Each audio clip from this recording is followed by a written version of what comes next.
All right, welcome everybody to another episode of Creative Cosplay Corner. Today, we're going to shake it up a bit. We have with us somebody I've followed for quite some time in the Instagram world. We've got Mr. Paul Childs coming out of the East Coast, and Paul's going to come on today, and we're going to dive into one of his passions, one of his crafts, and we're going to see exactly what it takes to be at this point of cosplay level, and we're going to talk about that. So I'm going to introduce Paul. Paul, come on the show, introduce yourself, and just tell us about yourself. Hey, I'm Paul Childs. I'm a more mature cosplayer at 52, as is my wife. I'm obviously British, living in Virginia, USA. I've been here for 12 years. And I saw some stormtroopers and Darth Vader going down a parade in Virginia Beach in 2008 at the Neptune Festival. And since then, I wanted to be a stormtrooper, which I am now, and then just escalated into cosplay from there. So, Paul, I find that interesting. You said 2008, you're at a Neptune Festival, and just you see the parade come by, and that's it. That's all it took. Yeah, my father always used to dabble in costumes in the 70s and was a bit of a fun guy, and and I loved Star Wars. I see it at 9 years old. I was fortunate enough to be, I'm fortunate enough to be old enough to have seen the original. And I thought it would be cool to one day be a stormtrooper. And to be perfectly honest, cosplay and being a complete nerd hasn't been really cool until the last few years. Whereas cosplay has exploded. I've come into it later. And I think it's fantastic for the younger generation. But we can all do that. And yes, seeing the stormtroopers and Darth Vader parading down in Virginia Beach, I wanted to give it a go. And it took until 2015 when I had enough income to waste on expensive plastic. And once my wife said, yes, do it, I did it. And she's joined me with other things since, and we have a great fun. So, Paul, I appreciate you sharing with us because I want to kind of put that whole thing in perspective from what I heard and what I see. So, 9-year-old Paul goes to Star Wars Episode 4. He gets to see it. Life-changing event. I wish I were there too, right?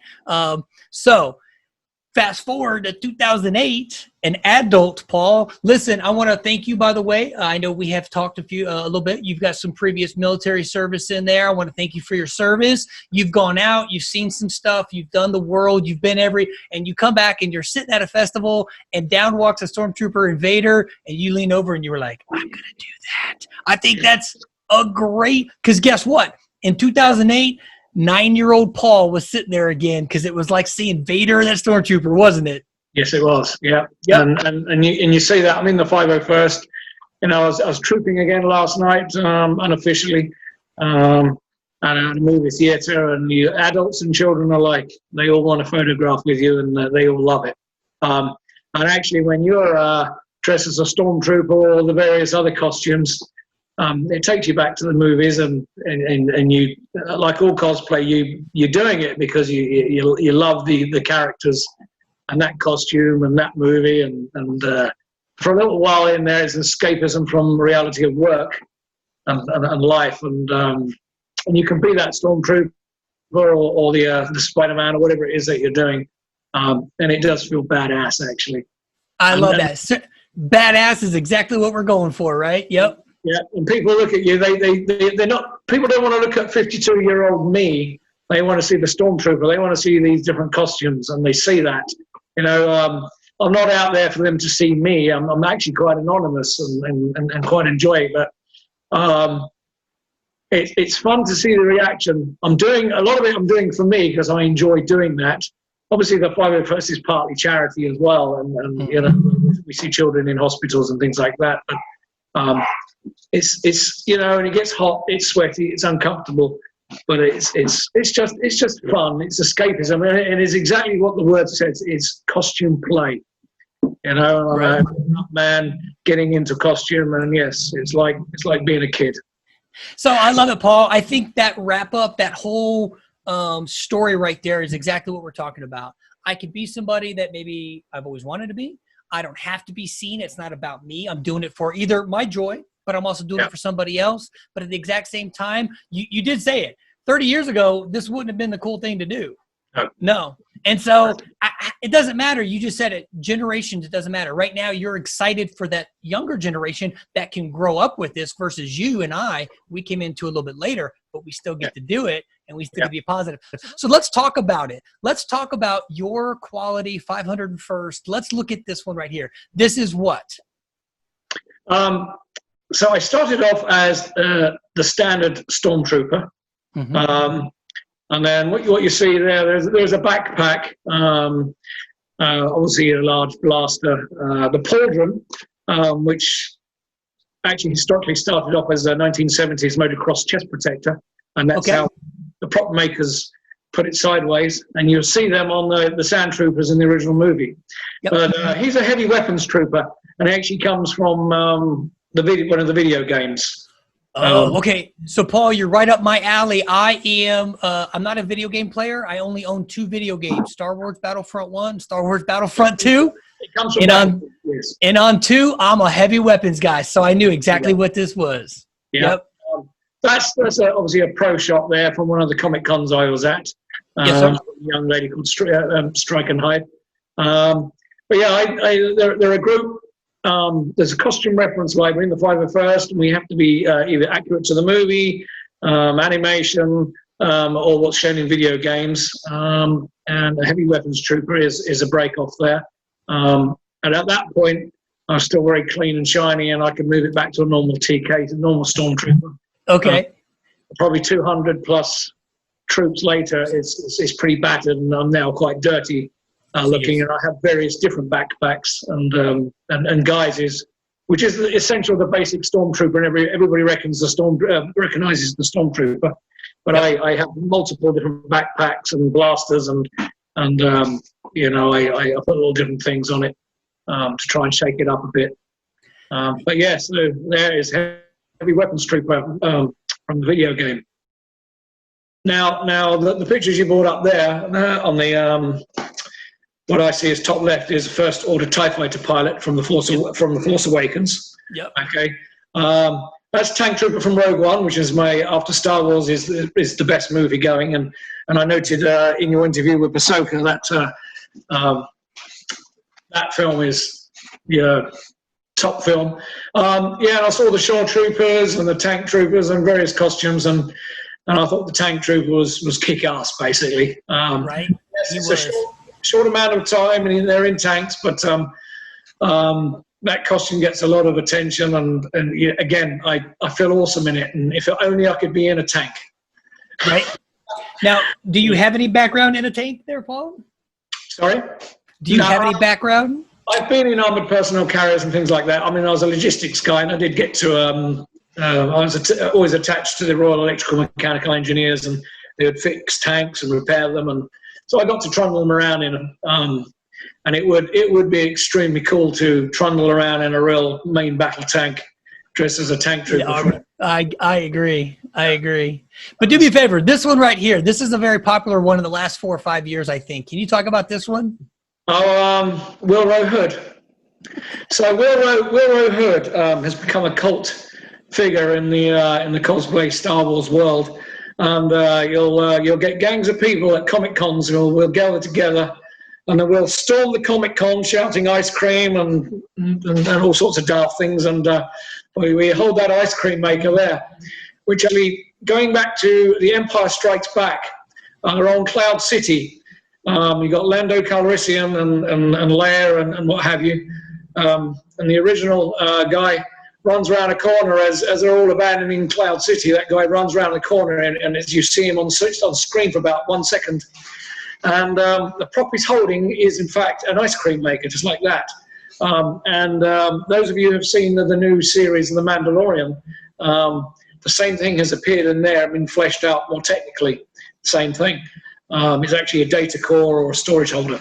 But of course, for Wilro Hood, the actor is unknown. They never traced him.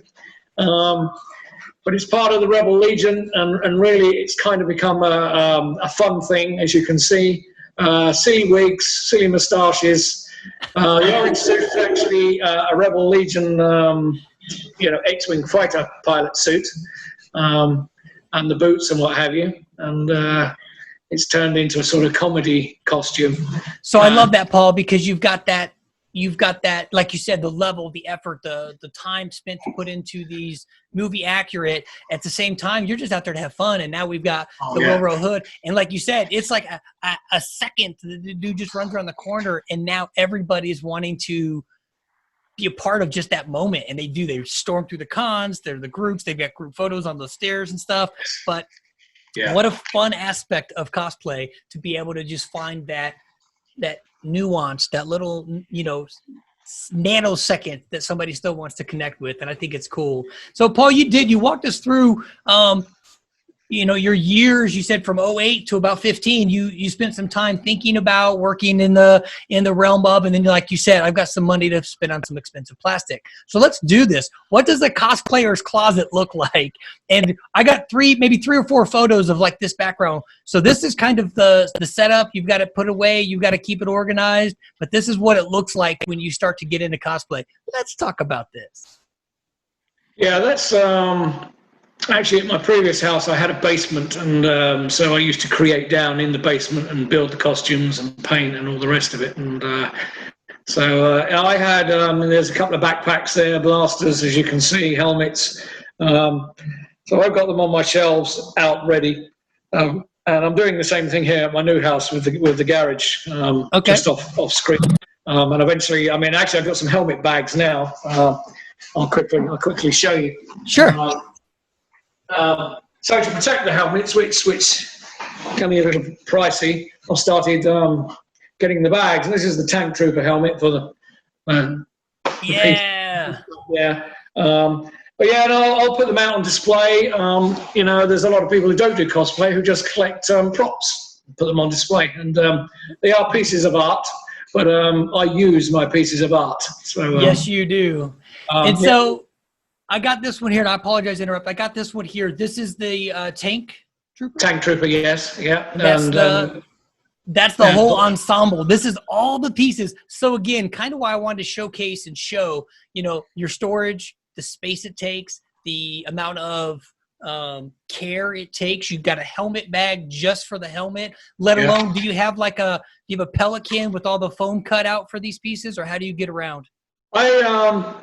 I use large storage bins. We call them armor bins. They're generally the Husky wheeled tool bins and what have you buy from Home Depot and places like that. The plastic storage boxes, the tool bins, big ones, got wheels on them. And in the cosplay world, we call them armor bins. And yes, some people line them with foam and sheets and towels, whatever you can. And store them in those bins, and then of course you go on the troop and you drag your bin, and out comes your costume. And what you see behind there is, I just finished building it. Essentially, I was probably still working on it actually, and had it all laid out and ready to start packing and finishing up. So I appreciate that, because I like to show the different levels of what it takes to be a cosplayer. And like you said, you've got both the cosplay realm of a mindset, and you also have a troop mindset, because you have to go to and be prepared. So have you done the Barnes & Noble Star Wars Day? Oh, absolutely, yes. Barnes & Noble, children's hospitals, movie theaters, tons of charity events. Obviously COVID has put paid to that, and Disney's on a hiatus. Yes. But I've, in 2015, in my first year, I trooped over 100 events. Wow. Weekends, some multiple weekends. So there would be a Barnes & Noble, and on the same day we'd then run over to a comic shop, and then again on the same day I might go to a library, the Star Wars reads. Sometimes there's multiple events. We have to rush from one to another, or sometimes it's just one event on a weekend. And again, there's no pressure to do that. We're expected to do one a year. In my first year, I did over 100, and it's been pretty much that. Ever since. When I can get out, I'll do it. But of course, I've got into other things as well. Yes, sir. And actually, so you're thinking about 2008 to 2015. before the 501st come along, me and my wife were doing zombie walks and Renaissance fairs and things like that. Yes. So your spectrum is quite large. The Ren fairs, the zombie walks were huge. I remember going to zombie 5K runs, or I went to a zombie car wash, and I mean, just great caricatures and cosplay to bring out for an event. But you did say it, Paul, and you asked me earlier just before we started. You said, "Why me? Why'd you pick me?" I really think when I asked someone to be on the show, and some have turned down, and some have said no, and some have said yes. But when I ask them, it's because I see something that I think they do it for more than just to want to be seen. And like you said, 100 troops your very first year. It might be 2 in a day or 3 in a day. There's two parts to that. One, you enjoy what you do. You have a passion for it. Somebody else is going to have that. I mean, like you said, you could have been that 9-year-old at an event who gets to see their first tank trooper and have that life-changing moment to see Paul walk in. Not Paul, but to see the tank trooper walk in, you know? I think that's awesome. The last one is part of that. I, too, am a Weird Al fan. We've talked about this, I think. But Weird Al is always ending his shows with Yoda and the saga begins, and he starts into the Star Wars, and I believe the 501st gets to come out and be a part of that, and I believe you got to be a part of that. Can you share that? What was that like? It was epic, basically. We all know Weird Al, most of us, and he does that Jedi song. Excuse me. That's okay. That's okay. The dogs are barking. You're okay. Weird Al travels the country. He does his tours, and his people contact the 501st. And of course, we have to be, we sort of are all vying to be part of that. And he's generally looking for a Darth Vader. He's looking for stormtroopers. There may be an R2D2, and stuff like that. And yes, he comes on and does his song. So I did mine down in Norfolk, near Virginia Beach.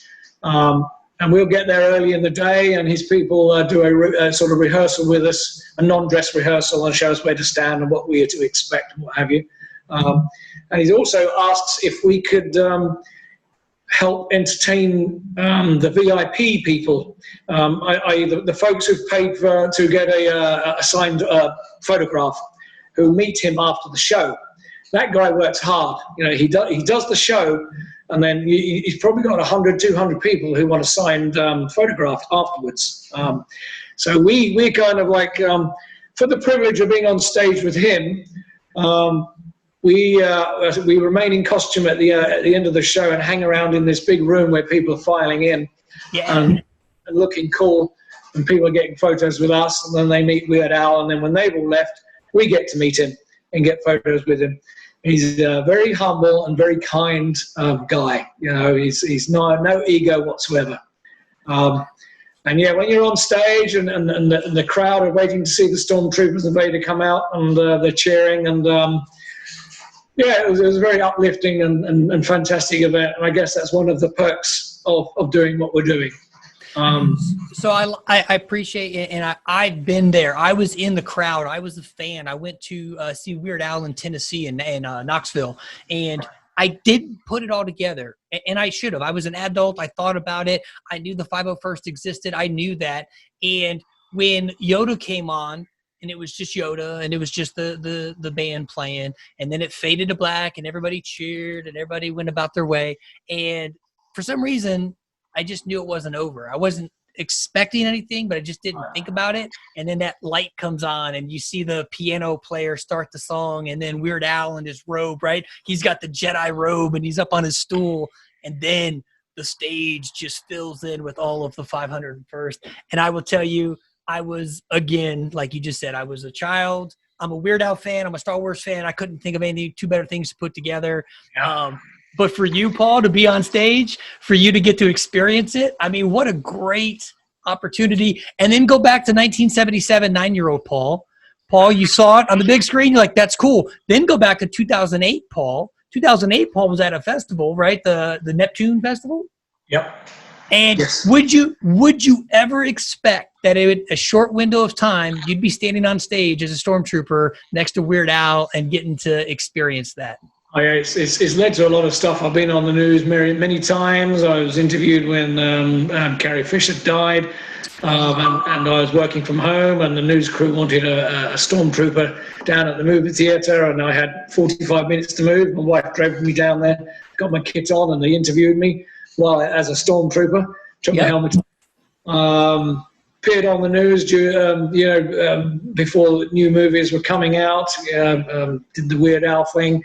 But but to bring all that into perspective, I've also stood in front of small children in cancer wards, to make them smile. So, we get some benefits and fun out of it, and we also do some good charity stuff. And I appreciate bringing me back. I appreciate you bringing me back home on that thought, because you're right. The 501st isn't about you. Again, it was a perk, and you got to go do it. But you're absolutely right. The joy and the bring when you walk into those cancer wards, you walk into those hospitals, you come to those children, and you give them that moment of absolute, pure just happiness to just see and engage with. That's actually a good point. So, Paul, you've got a bit of a diversity in your cosplay. I only grabbed 2, maybe 3 different realms, but I want to talk about right here as we get into your Dredd. Right. So, tell me about Judge Dredd and why. Why was this something you got into after the years of growing and then now you're an adult? And why was Judge Dredd something you connected with? Okay, so I'm going to wind back to some years way beyond a lot of the viewers here. Probably as a 12-year-old boy, I was reading a British comic called 2000 AD, okay, featuring Judge Dredd. So it's a comic that I would read every week religiously, and Judge Dredd was the big badass anchor to that comic, Yep. And then, of course, the Stallone movie came out in '95. It looked stylistic and what have you, but it was a bit disappointing. And then they had Dredd 2012 with Carl Urban. Great movie. Fantastic movie, actually. He portrayed him brilliantly. And then a fellow cosplayer, a friend of mine, known as the Con Father on Instagram, look him up, John Baber. And his friend Jamie Hodges were at a local con in Richmond, dressed as the judges from that movie, Dredd 2012. And I thought to myself, yeah, I love Judge Dredd in 2000 AD, and I grew up reading that all my life. I've got to do that costume. And actually, to the credit of John Baber, he put together a how to build the Judge Dredd costume very professionally, and published it with all the Judge Dredd stuff on Facebook and online. And I followed that, and he helped me with that, and go around his house, and he'd give me pointers and what have you, and tips, and help me put it together, as he has done for quite a few judges, actually. And there's nothing, a Stormtrooper's badass, but going around as a judge at the big Comic Cons. Now, here in America, it's not as big, but it is fun when people recognize you. And it just, again, it puts you in the movie, and people see you like a real like a policeman from the future, and you go. And so I loved in it, basically. So I loved your 4-pack, because you had the 4-pack of your Star Wars characters, and you got the 4-pack here of your Dredd. So do me a favor, I see some snow pics. I saw some like action photos. Some of these are like, and I love this, Tinder, LinkedIn, Facebook, and Instagram, the personalities of, but these are really kick-ass costs. So how long did it take you to put together this particular cosplay? Again, dollars are everything. You acquire the parts. I got the helmet from some guy in California, and these helmets. Yeah, let's see it. These helmets, they turn up as some kind of resin cast thing, and all of this here is filled in, and it has to be cut out. So you have to cut it out and shape it. The visor here is actually a welder's shield. Mask, yeah. Yep. Again, you cut it and shape it and put it in, and then you fill the inside with foam to fit your head. And And of course, then there's a painting process and sanding and weathering and what have you. So, I mean, this helmet alone and the painting and putting it, you know, cutting it out, process probably take me 2 or 3 weeks, possibly longer actually, because when you paint something, you can't rush it. You have to let it dry, and then you know, and I might let it dry for 2 weeks. So probably a month, 2 months for the helmet. And in the meantime, obviously you've got motorbike leathers there. There's a motocross boots, which you got off eBay, and then you buy the little molded parts that you put on. A lot of the guys who create parts for this costume are out of the UK, and I've used guys in the UK to. I had a tailor send me the undervest, the armor molded parts, which I had to double hand stitch on. A guy printed the badge, and then of course you use a little bit of gold paste on that, and you know, and you just gather all the parts. So I probably from start to finish that was six months. Well, the hand stitching of the armor and just putting it together and gathering the parts from different parts of the world. Like all costumes, it takes a while. The hand stitching was probably my personal hell, because you can see those parts, and they've gone onto a vest, and that vest is also padded with foam and all sorts, and I'm literally using thick needles. I found out what thimbles are for. You know, and I'm literally using a mallet and a strong needle and thick thread, and I double stitched every single one of those pieces that went on the chest and the back, and they had the little holes, and you go up, down, and double stitch it. That probably took me 2 weeks of non-stop stitching and some very sore fingers. Yes, those thimbles will help you for sure. My mom's a seamstress, so I learned that as a child as well. Yes. Right. Yeah, and again, going around my friend's house and pointers and what have you. But yeah, good 6 months, really. All right. And that costume is my personal sauna hell. It's the hottest, sweatiest costume that you could possibly imagine. And the most comfortable I've ever been was when it snowed hard in Virginia, and I went out and did a photo shoot in the snow. I would say at that point I was at what you call a normal temperature inside that costume. Wow. So I remember the movie in 1990 something, Hook. Peter Pan, Robin Williams, who played Captain Hook, Dustin Hoffman, and Dustin Hoffman said that suit with the wig and they had to build, because I guess they didn't think about it, they had to build an air conditioning system to pump air into that thing, and I can only fathom this one sealed up and down to I can't imagine. You probably lose about 10 pounds that troop or that con when you go. You definitely lose some weight on this one. Oh yeah. It's very as Carl Urban, who played Dredd in 2012, when asked about it, he described the costume as moist. Just one word.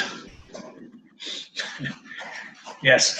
So Paul, listen, I really, I think I'm fortunate. Like I told you just prior to us starting here, you know, I'm home. This is what I get to do. I don't have right now, like you said, maybe the income to go spend on plastic and pieces. So I thought, hey, what better way for me to be a part of this still was to come out and meet the audience and meet the actual cosplayers that are out there doing the trooping and doing the actual events, even though we're closed. But that being said, this is your forum. You know, you asked me why I picked you, and I think I think it played out really well. I think I wanted to see what was Paul about and what's your background. So you may not know this, but you have a following. You have fans out there. You've got the children, the teens, the adults. You've got all of us out there just saying, "Hey, I appreciate your craft." Is there anything you want to tell your audience or say in this forum that you have? This is your forum. Well, you brought up a good point about income, and some of the costumes do require quite a lot of disposable income, and they can take a while to save up for. But I also do some other costumes which are much cheaper and very basic. But, you know, you go to the Comic Cons, and there is no way you need to spend an absolute fortune.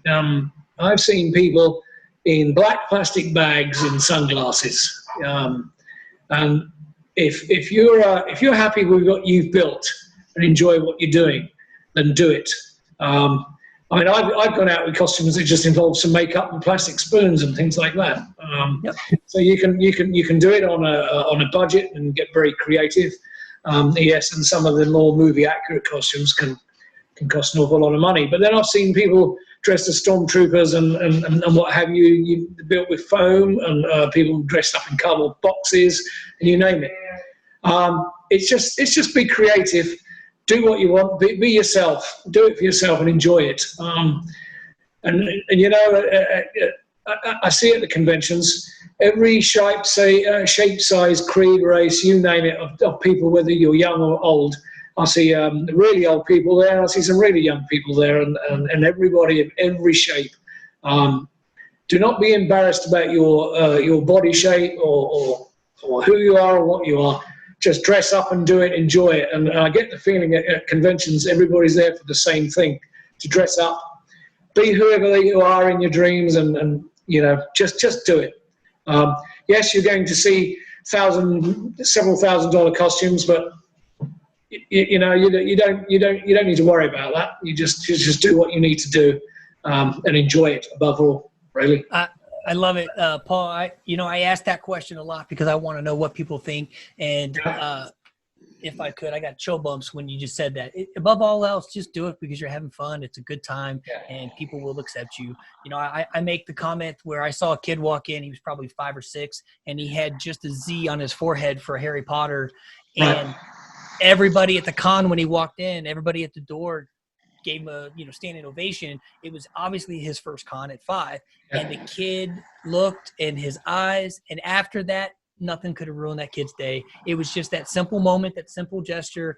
And you're right, all shapes, sizes, creeds, colors, it doesn't matter. Come on in, we're going to have a good time.